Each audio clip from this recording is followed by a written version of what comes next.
Perkenalkan, namaku Dahlia Ramya dari Jabatan Fungsional Analis SDM Aparatur Kementerian Luar Negeri. Kesempatan kali ini, aku akan menjelaskan terkait penugasan peserta laksar CPNS tahun 2022 terkait materi agenda 3 yaitu peran dan kedudukan ASN dalam mewujudkan smart governance. Ingin tahu lebih lanjut tentang aku, unit kerjaku, dan upayaku dalam mewujudkan smart governance? Yuk tonton terus video ini!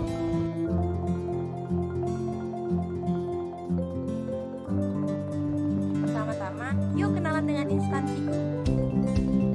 Kementerian Luar Negeri Republik Indonesia merupakan kementerian yang mempunyai tugas menyelenggarakan urusan pemerintahan di bidang luar negeri untuk membantu Presiden dalam menyelenggarakan pemerintahan negara.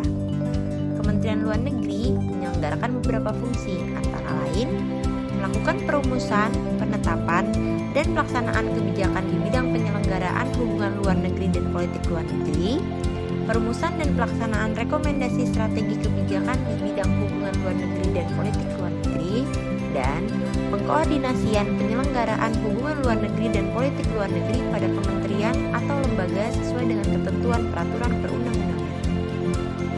Kementerian Luar Negeri terdiri dari beberapa satuan kerja, dan aku ditempatkan pada Sekretariat Jenderal Kementerian Luar Negeri, tepatnya di Unit Kerja Pusat Pembinaan Jabatan Fungsional atau dapat disingkat Pusbin Jafung. Pusbin Jafung yang dibentuk pada tahun 2017 mempunyai tugas untuk merumuskan, melaksanakan, dan mengkoordinasikan penyusunan, pelaksanaan, pemantauan, evaluasi, dan pelaporan kebijakan teknis di bidang pembinaan jabatan fungsional di lingkungan Kementerian Luar Negeri. Adapun visi dari Pusbin Jafung adalah terciptanya kualitas SDM Kementerian Luar Negeri yang kompeten dan berkinerja tinggi melalui pembinaan jabatan fungsional berbasis sistem merit untuk mewujudkan diplomasi yang aktif dan efektif. Sedangkan misi Pusbin Jafung dibagi menjadi 3, yaitu memperkuat pembinaan kinerja dan pembinaan karir jabatan fungsional berbasis sistem merit, memperkuat pembinaan kompetensi jabatan fungsional berbasis sistem merit, dan memperkuat layanan dalam pengelolaan administrasi kepegawaian pejabat fungsional yang prima. Sesuai Peraturan Menteri Luar Negeri tahun 2021, struktur organisasi Pusbin Jafung adalah sebagai berikut. Pusbin Jafung memiliki 3 bidang dan 1 bagian. Bidang pembinaan jabatan fungsional diplomat, bidang pembinaan jabatan fungsional penata kanselerai dan non-diplomatik 1, bidang pembinaan jabatan fungsional penata informasi diplomatik dan non-diplomatik 2, serta bagian tata usaha. Adapun pembagian dari setiap bidang dan bagian dapat dilihat pada bagian berikut.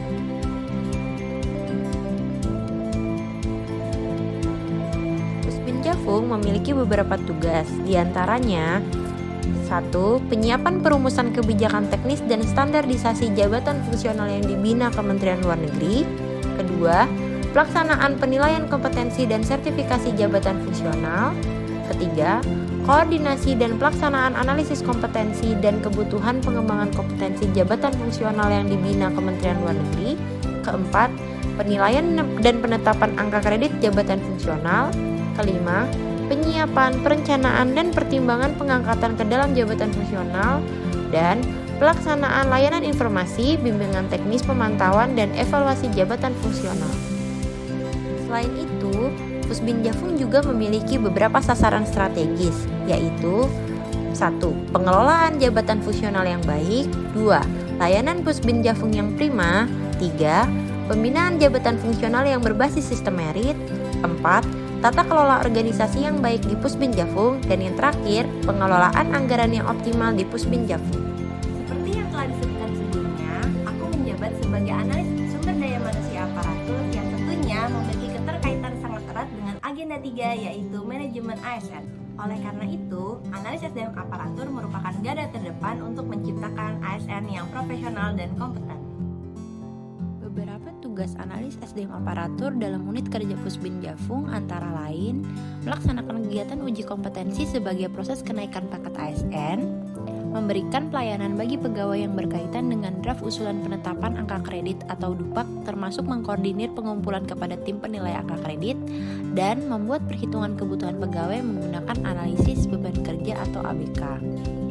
Sistem manajemen tersebut dilaksanakan untuk menghasilkan ASN yang kompeten dan berkinerja tinggi sesuai dengan visi dari unit kerja Kementerian Luar Negeri, yaitu terciptanya kualitas SDM Kementerian Luar Negeri yang kompeten dan berkinerja tinggi melalui pembinaan jabatan fungsional berbasis sistem merit untuk mewujudkan diplomasi yang aktif dan efektif.